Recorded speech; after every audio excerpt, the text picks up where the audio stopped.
যদি কেউ আমাদের নবীর সিদ্ধান্ত মনোপুতভাবে মেনে না নেয় তার ঈমান নষ্ট হয়ে যাবে। আমাদের নবীজির সিদ্ধান্তকে মনোপুতভাবে মেনে না নেওয়া ঈমান ভঙ্গের কারণ। সূরা নিসার 65 নম্বর আয়াতে আল্লাহ বলেন, ফালা ওয়া রাব্বিকা লা ইউমিনুনা হাত্তা ইউহাক্কিমুকা ফীমা শাজারা বাইনাহুম। ফালা ওয়া রাব্বিকা, আপনার রবের শপথ, লা ইউমিনুনা, তারা ঈমানদার হতে পারবে না, হাত্তা ইউহাক্কিমুকা, যতক্ষণ আপনাকে বিচারক না মানবে, ফীমা শাজারা বাইনাহুম, তাদের মাঝে যে ঝগড়া বিবাদ হয় এই ঝগড়া বিবাদের ক্ষেত্রে আপনাকে বিচারক না মানা পর্যন্ত তারা ঈমানদার হবে না।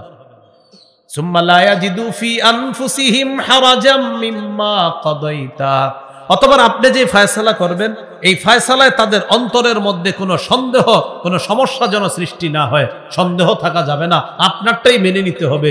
যদি কেউ আমাদের নবীর সিদ্ধান্ত মনোপুতভাবে মেনে না নেয় তার ঈমান নষ্ট হয়ে যাবে। আল্লাহ বলছে, ফালা ওয়া রাব্বিক, আপনার রবের শপথ, তারা ঈমান তারা কখনো মুমিন হবে না, আপনার সিদ্ধান্ত মনোপুতভাবে মেনে না নেওয়া পর্যন্ত তারা মুমিন হবে না।